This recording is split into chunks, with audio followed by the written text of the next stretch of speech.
Now let us continue with this crusade against these worthless mutts and their enabling owners. I had a viewer post this link in the description box to, I think, my most recent video.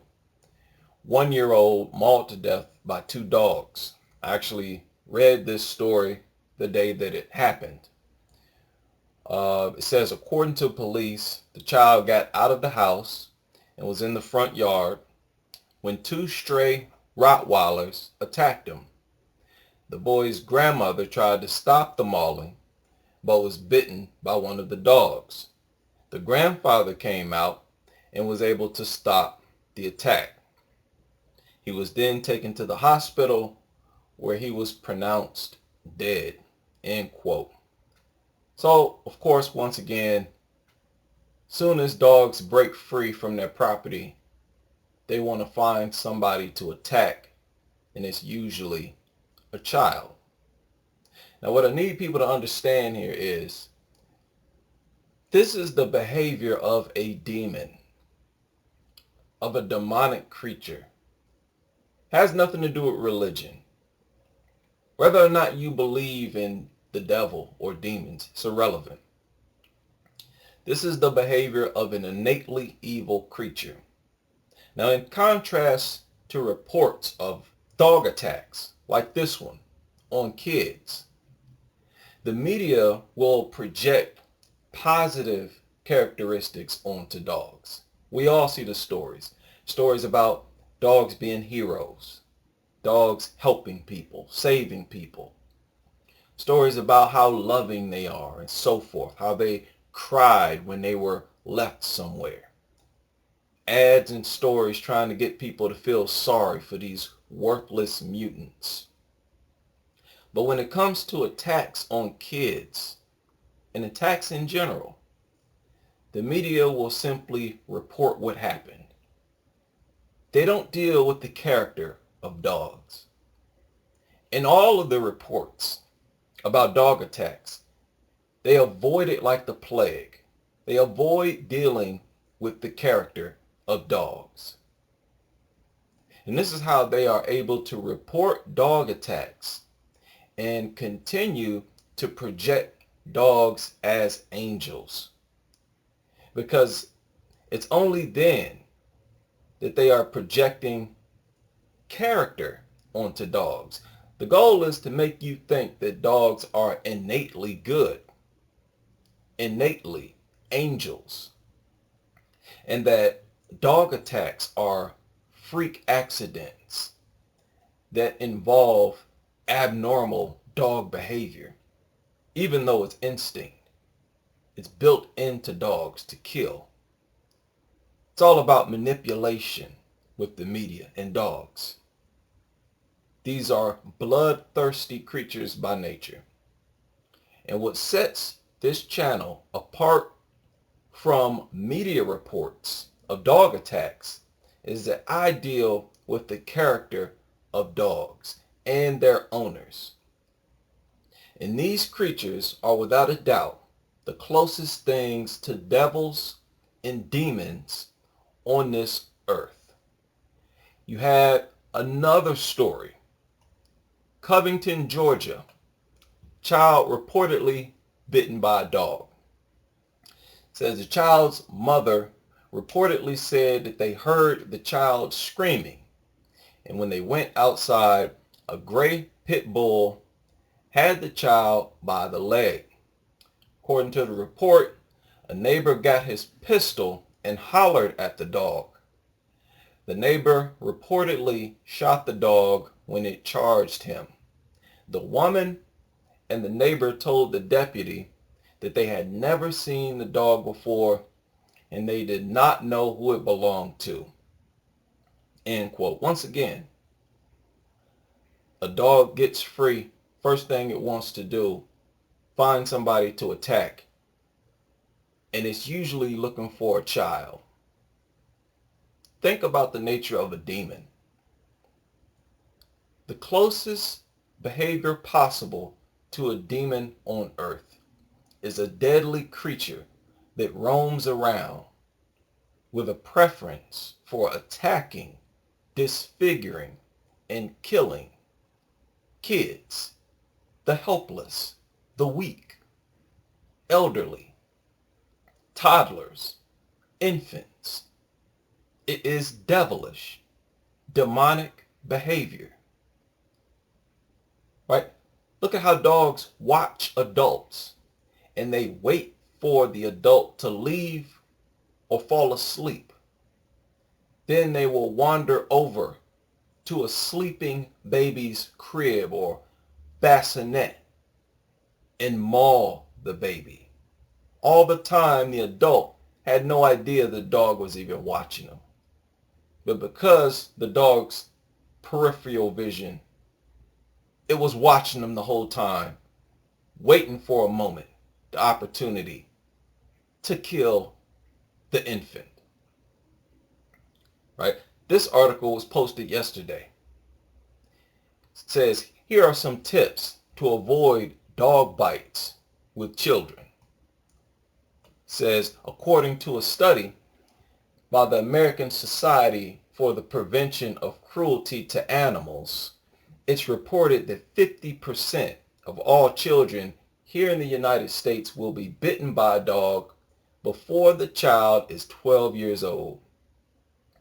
Over 800,000 bites result in doctor visits every year, and about half of those are for children. She says kids and dogs seem to go hand in hand and make a great pairing, but so much responsibility and care needs to be taken prior to making that successful duo, end quote. Now, I'm sure most of you caught that. This woman is indeed a dog lover. After a statement like that, it's easy to understand why I call dog nuts brainwashed zombies.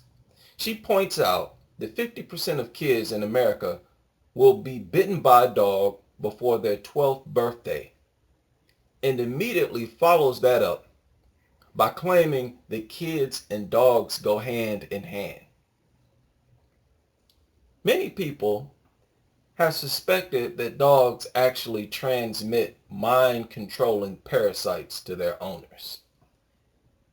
Right? Situations like this, like what this woman said, makes that believable. Do your research on it. I don't rule it out. But at the very least, dog nuts are 100% brainwashed, and it shows in the things that they do, that they say, and in this example, the things that they write. She says supervision is first and foremost to having kids and pets together without incident, but that's not the only factor involved. Never leave a child and a dog alone together is a big mantra. But reports show that most bites happen when a parent or an adult are standing near the child and the dog, end quote. Once again, she says something that is totally stupid and once again totally contradicted herself. She just said that supervision is first and foremost to having kids and dogs together without incident. And she follows it up by saying that most bites happen when a parent is present with the dog and the child. You find these exact types of contradictions in false testimonies. The bigger the lie, the more holes you find in it. Here, they're trying to insist that these demonic creatures go hand in hand with kids. And the only one sentence prior to that ridiculous statement, she reveals a shocking statistic that half of all children in the country will be bitten before their 12th birthday. How could she not catch that contradiction? Two in the same article. It's easier to catch things that are written. This is the behavior of people who are possessed, brainwashed, possessed by demons, brainwashing, manipulative propaganda that is designed to protect the existence of demonic man-made creatures. She then goes on to advise people to basically stare at dogs nonstop when kids are present in order to detect signs of agitation. I've talked about this before and how stupid that is. Something that no adult does or even is capable of doing. Even if they are staring at the dog, as I've said before, by the time you see the signs, it might be too late. All it takes is a split second for the dog to latch onto the child. And the stupid adult dog nut will run over to the dog only after it has begun the process of drawing blood from the child, mauling the child. Child could have lost its face or anything by the time that adult gets over there. Right? You've seen dogs actually try to rip kids and babies from the arms of adults. How many stories and fairy tales, movies depict a demon that wants a child or a baby to be sacrificed?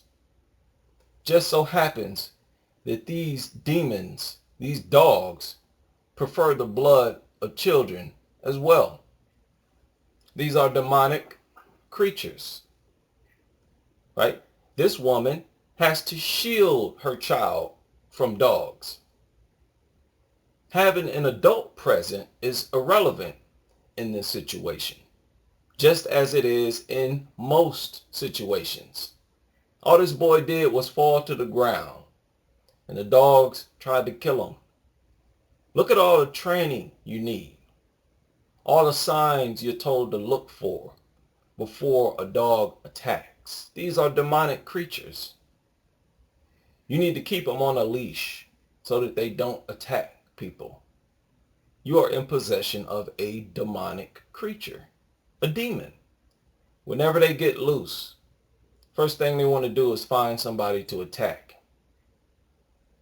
Haven't you noticed that whenever people decide to draw an image of a demon or a demonic creature, it usually resembles a dog? Carnivorous teeth, right? Fangs. The mouth is hanging wide open. Oftentimes the tongue is hanging out. Oftentimes the demon is also drooling.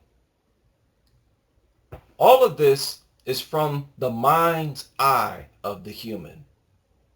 Even when they are not consciously thinking about a dog, they will essentially draw a dog when you ask them to draw an image of a devil or a demon. And just like dogs are mutations, humans will draw what looks like the very definition of a mutant. They give the image of the devil or demon mutant characteristics as well as dog characteristics. Also, notice how the very sight of a dog frightens people, just like a demon. Puts them on high alert, makes them want to go on the other side of the street. Even with many dog lovers themselves, they got a dog that they don't know, they're on high alert. Many of them have admitted to being afraid of their own dog. I've talked about that. This is the same dynamic when humans see a demon. They're frightened, startled. They lose their breath. These are the closest things to demons on earth. And just as you would expect from a demon, dogs are toxic to the environment. The number one contaminant of our water. Even the Mercury News had to admit that a cat's urine will not kill the grass. nor does the urine from raccoons create these brown spots. But the urine, the fluid that is released from the body of these demons, burns grass, kills it, as well as any other plant that it decides to urinate on.